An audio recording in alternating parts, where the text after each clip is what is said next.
Ahora voy a hablar con un Bueno, médico de la UBA, hace clínica médica y medicina integrativa. Es el doctor Gustavo Marcetti. Gustavo, ¿cómo anda? ¿Todo bien?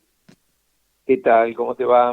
¿Cómo andás? Soy Macu, bien, bien, muy bien, muy bien. Bueno, en principio un placer, recién te lo decía en forma privada, ahora te lo digo en forma pública. Y bueno, tenés en Instagram un montón de seguidores, casi 234.000, lo cual hace que no solo sos un médico, sino que trabajás las redes, que es un trabajo extra aparte. La verdad que sí, que esto salió más o menos este año y medio como que explotó el tema, así que, porque la Ah, ¿lo gente estás haciendo ve, desde este año? ¿Recién? Sí, arranqué, primer video que subí fue en marzo de este año, así que hace 8 meses, Bueno, siete pero es meses. una locura porque tenés 240.000 seguidores, casi no es nada Sí, fácil eso, se ve que tiene mucho interés para la gente lo que estás haciendo. eso es lo que me dicen, que es como así como una explosión muy significativa de Instagram. No, no, es muy, muy particular, ya te lo digo, yo pensé que estabas hace más. No, porque la métrica además que es con 100 videos, recién voy por el video del otro día, subí el número 100. Así que 100 videos en 6 meses con 200 y pico mil, sí, una locura. ¿Cuántos subís? O sea, suponete, mañana subís Hago un 3 video, videos ¿cómo por haces? semana, en general 3 por semana, sí, los martes, jueves y sábados. Te tengo que preguntar un poquito de vos antes de hablar, si querés. Contame de tus Dale. estudios, de dónde sos, etcétera. Bueno, yo soy de Capital Federal, estudié en la UBA, medicina, y me recibí hace 35 años, en el 90. Así que ya hace bastante. Y después estudié, me formé en clínica médica y después hice otras especialidades. Vengo de familia de homeópatas, yo. Ah, Mi padre era homeópata, mi abuelo fue el socio fundador de la Asociación Médica Homeopática Argentina claro, porque en los el homeópatas año... tienen que ser médicos primero, ¿no? Claro, claro, sí, sí. Sí, es condición. Para Ok. hacer el curso de superior de homeopatía, que actualmente son 3 años, tenés que ser médico, si te piden, te Para, ¿tu exigen el abuelo diploma también era médico. homeópata? Mi abuelo fue fundador de la Asociación Médica Homeopática Argentina en Ah, el año increíble, 33. increíble.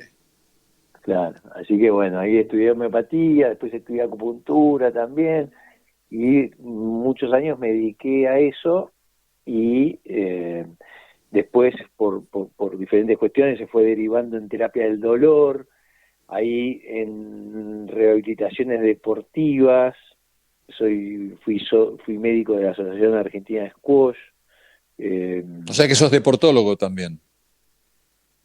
no tengo la especialidad de deportología, pero sí hago lesiones deportivas. Hice Claro. muchos años de lesiones deportivas que se derivó por la mesoterapia, que hice un curso de mesoterapia hace ¿Qué es la 15 años. mesoterapia?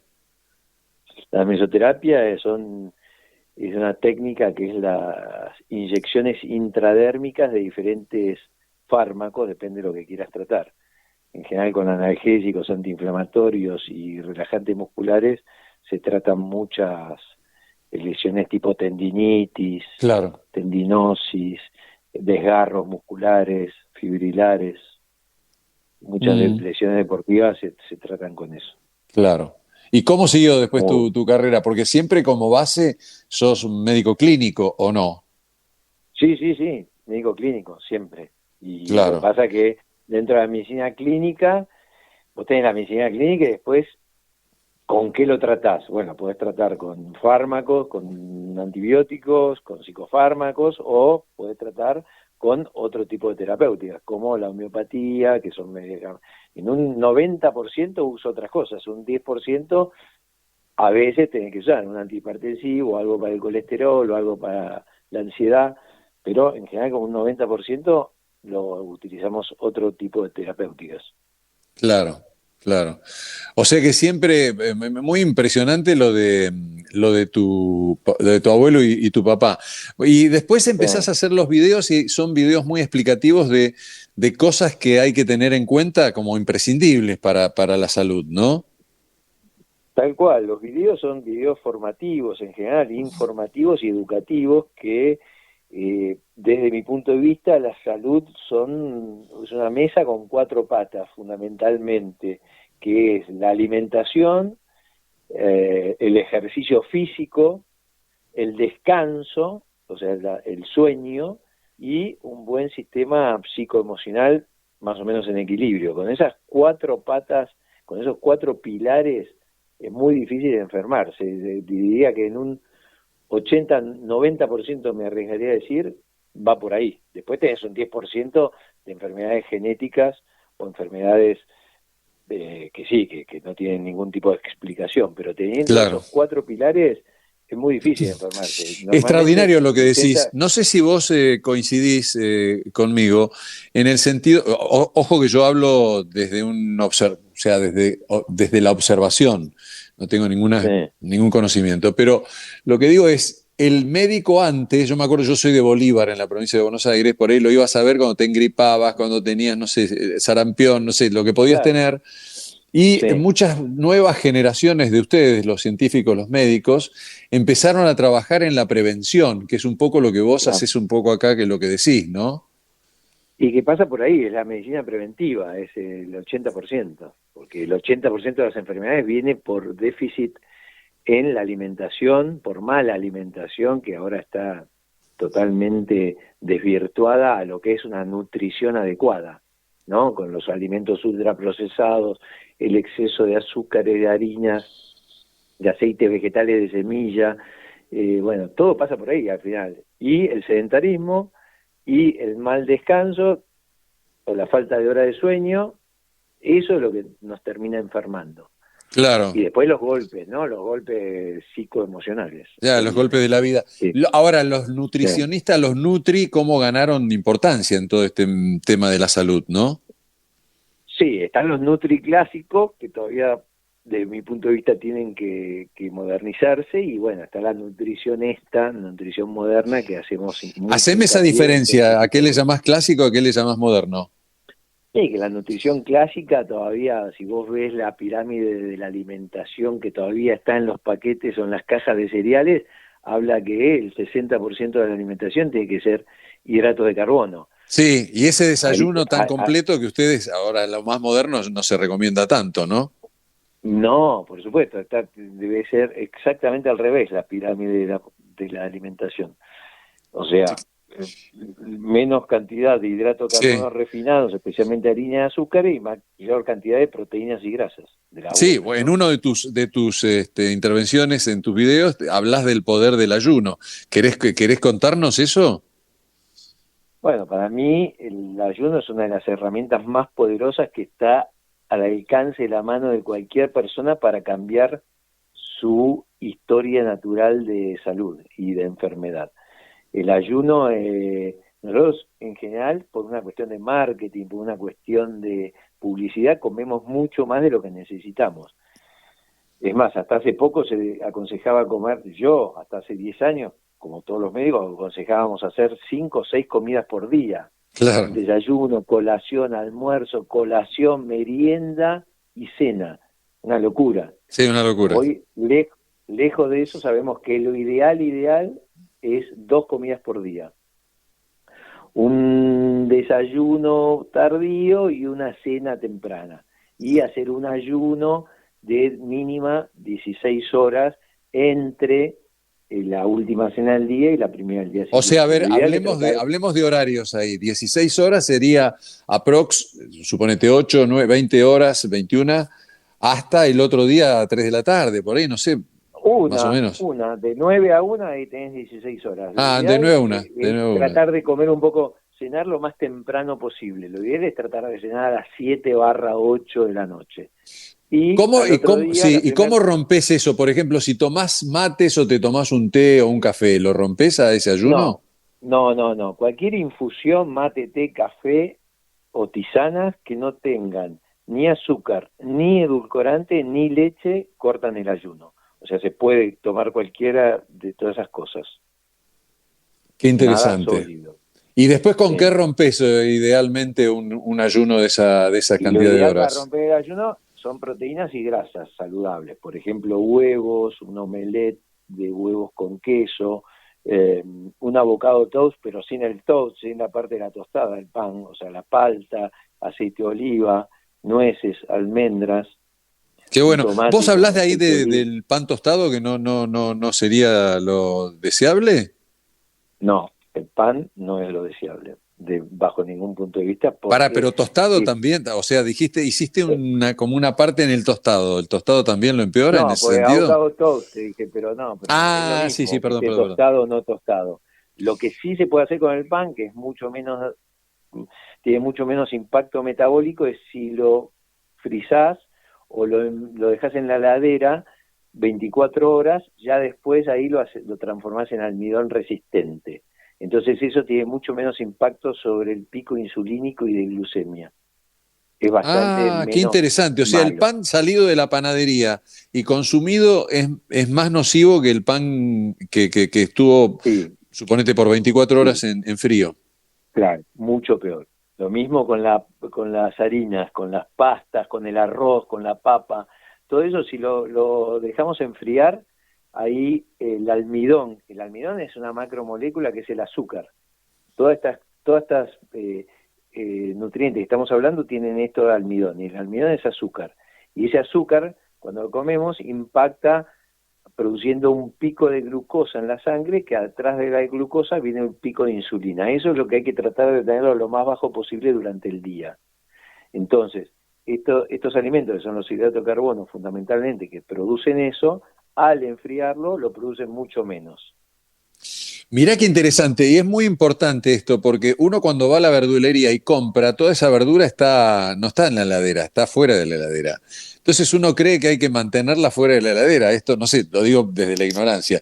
Ahora, toda esa mercadería que uno compra en la frutería, heladería, hay que ponerla en la heladera.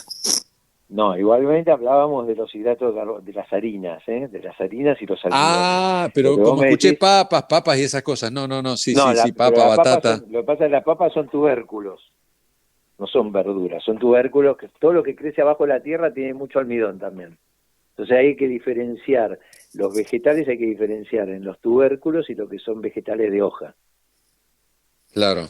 Los tubérculos, que es la papa, batata, boniato, zanahoria, todo eso sí tiene mucho almidón, eso al enfriarlo le anulás el almidón. Sí, no sé qué dije, pero yo Bastante, me refería justamente a esto, pero por suerte está estamos bien. ahí, No, estoy coincidiendo. lo- No, los no con las otras vegetales cosas. No, los vegetales se pueden comer perfectamente bien, de hecho son muy buenos comer vegetales, hojas verdes. Sí, totalmente. Ahí hablas, entre otras cosas, del peligro de la grasa abdominal. ¿Quién no tiene un poquito de grasa abdominal? ¿Por qué lo planteas así? Bueno, porque cuando tenemos grasa alrededor de la cintura, se llama aumento del perímetro umbilical, es reflejo de que adentro en las vísceras también hay grasa acumulada. El más conocido es el famoso hígado graso, pero también esa grasa está en los riñones, en el páncreas, en el corazón, está rodeado por grasa, entonces, y en las arterias. Y esa grasa que hay en las arterias es lo que nos termina enfermando porque es lo que termina obstruyendo las arterias, que es como las cañerías Claro, de una casa, que se va acumulando y eso es lo que hace que no le llegue el oxígeno y los nutrientes suficientes a las células y eso, en el transcurso de los años, te termina enfermando. claro. En otras palabras, cuando vemos grasa abdominal, también podemos pensar que ese tipo de manifestación también está dentro del interior nuestro. Por supuesto, no, seguro, 100%. Cuando hay grasa en la panza, cuando hay acumulación de tejido adiposo, quiere decir que adentro, en las vísceras, hay grasa.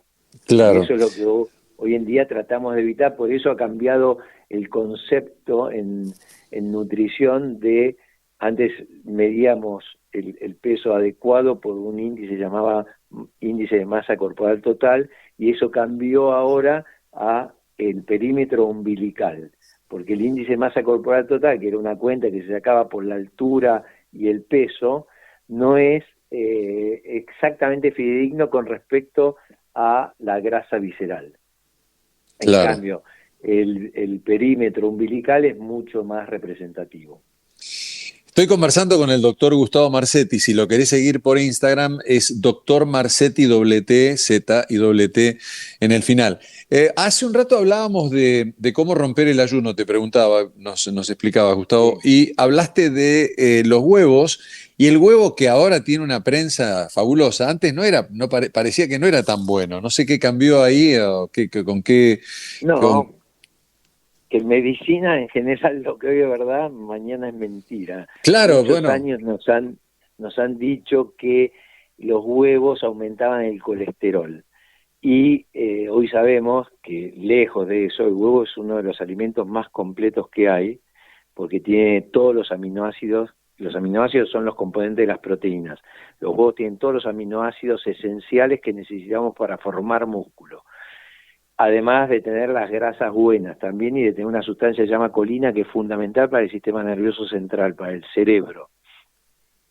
Entonces, y además que hoy sabemos que el impacto de la dieta en el colesterol total es menos del 10%, o sea, entre un 5 y un 10% cambia el colesterol que te mide los análisis dependiendo de la dieta que hagas. Entonces es muy poquito lo que claro. cambia el colesterol total Es con la mucho dieta. más el beneficio que tiene que lo que puedas contrarrestar. Sí, sí, sí. Lo mejor que tenemos que comer, 4 huevos por día. Mirá, qué interesante, qué Sí. bueno. En ensaladas, en el desayuno, en lo En que se pueda. ensaladas, en el desayuno, en omelets, en el duro, pasado por agua, pollet, como Qué uno quiera, rico el pero pollé. ¿Y cuál es esa? Ahí hablaste recién de colesterol. ¿Y cuál es el saludable? el saludable, el colesterol es uno solo, que lo fabricamos nosotros, lo fabrica el hígado porque es necesario para montones para mí es la molécula más importante del organismo. Entonces la fabricamos. Ahora, ese colesterol es transportado por diferentes proteínas que lo transportan, que ahí es el mal llamado HDL o colesterol bueno y el LDL o colesterol malo, pero esas son las proteínas que lo transportan. Entonces, tenés una que lo transportan desde el hígado hacia todo el organismo para ser utilizado, esas son las LDL o malo. Y después tenés el que lo trae de todo el organismo de vuelta al hígado para completar el pool de colesterol que llaman HDL o colesterol bueno. Entonces, cuanto más tenés del HDL es como un limpiador de arterias, Claro. diríamos. Y cuanto menos tenés Ah, el que del arrastra más. LDL, claro, trae más, limpia las arterias. Pero esos son conceptos viejos también, no es tan importante eso, ahora hay otras submoléculas más importantes, pero ya es Claro. muy técnico. Una que Yo llaman te, ApoA, ApoB, lipoproteínas A, que es el tamaño, es muy importante el tamaño de estas moléculas, Claro.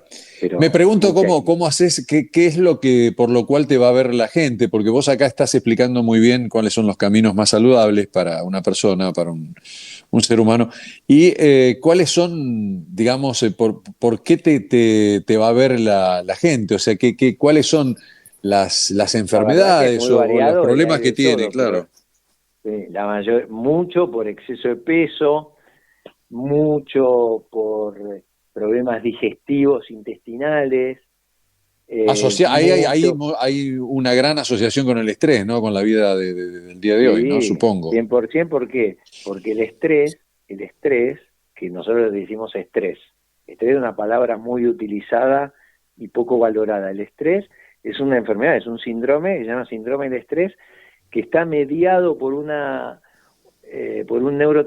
hormona que se llama cortisol, que son los famosos corticoides, que nosotros lo producimos también, lo produce una glándula, está arriba de los riñones, se llama glándula suprarrenal. Y entonces cuando estamos estresados producimos este cortisol, y este cortisol necesita como materia prima para poder fabricarse el colesterol. Entonces una de las razones por las cuales el estrés sube el colesterol es esta. Claro, Al estar estresado necesitamos producir mayor cortisol y entonces el cortisol la glándula suprarrenal le piden al hígado que fabrique mayor cantidad de colesterol. Esta es claro. la razón principal por la cual aumenta. ¿Y qué es el estrés? Es la falta de adaptación que tenemos al medio circundante. Hay personas que se adaptan mejor y hay personas que se adaptan peor. Cuando no te adaptas bien, estás a disgusto, estás incómodo, eso es lo que es estrés. No estamos claro. preparados para Hay el la, estrés la crónico de ansiedad todos. que también juega un papel preponderante, supongo. Por supuesto, dentro del estrés está la ansiedad y la angustia. La angustia, Son claro, claro. dos elementos emocionales del estrés, por supuesto. ¿Qué pensás para luchar contra esto, más allá de los medicamentos, etcétera? Bueno, vos lo hablás, ¿no? Lo decís, cuidado físico, actividad física, meditación, etcétera, todas esas cosas me Hay parece que un, son como hay importantes. un montón de herramientas muy poderosas y mucho más importante que la medicación. La medicación es pan para hoy y hambre para mañana. Claro, Es más que ahí nada para ahí te salir, agarró tu abuelo con la homeopatía, tu papá. claro, por supuesto, pero es más para salir del paso. Es como, yo siempre pongo el ejemplo de un tablero eléctrico. Vos tenés el tablero eléctrico y tenés una falla. ¿Y de qué tenés? Bueno, agarrás el matafuego Claro, y le tirás al matafuego, pero no puedes estar todos los días con el matafuego porque un día se te va a incendiar la casa. claro. Tenés que arreglar el tablero eléctrico, acá también, tenés que arreglar los motivos por el cual no te adaptás a ese medio. Entonces, ¿cómo se arregla eso? Bueno, hay un montón de herramientas lejos de la farmacología, que es la meditación, que tiene una importancia fundamental y trascendental, hoy se sabe, comprobado científicamente, la respiración, ejercicio de respiraciones conscientes, la alimentación y el ejercicio físico, y el descanso. Hay que dormir, porque cuando dormimos es cuando el organismo entra en boxes, se entra a reparar, se regeneran las células, se reparan las células, todo el sistema inmunológico está funcionando al 100%. Eso ocurre durante el sueño. Qué Entonces, interesante. bueno, Sí, hay varias... te escuché en una de las explicaciones en este tipo de videos. Tengo un gran amigo que es neurocirujano, se llama Christian Fuster, y el otro día lo Christian, conozco. lo conoces a Christian, Sí, sí, sí, un sí, hermano. sí. Pero el otro día Christian me decía que es un cirujano espectacular, me decía que, y en su Instagram, él está proponiendo cosas como para prevención, e incluso Claro. me decía, el día de mañana no se va a operar, o sea, está pensando que la operación, que esto de la operación no sé en cuántos años, pero que dice, Macu, no vamos a operar en en el futuro. Mira, ¿Cómo ves eso vos? mira. Sí, por supuesto que la prevención y todo esto que estamos hablando es fundamental, porque nosotros tenemos una potencialidad de vida de mínimo 120 años. Mira, De hecho, cada vez estamos viviendo más y mejor. Y es por este tipo de cosas, es donde hay que hacer hincapié, en la medicina preventiva, en la alimentación, en el ejercicio, en el descanso, todo esto lo que te digo que nos separa de las enfermedades en un 80-90%. Después, bueno, si tenés un tumor cerebral, eso va a seguir siendo quirúrgico y lo vamos claro, a claro, claro, tener que seguir tratándolo y no vamos a poder prevenirlo, porque esas son alteraciones genéticas en claro, general. claro, claro. Es como mala suerte, digamos. Claro. Lo último que te quiero Pero todo lo... preguntar, estamos Sí, hablando del sí, sí. doctor Gustavo Marsetti. Gustavo, ¿a qué se dedica el médico clínico? Es decir, ¿por qué existe la profesión de medicina clínica?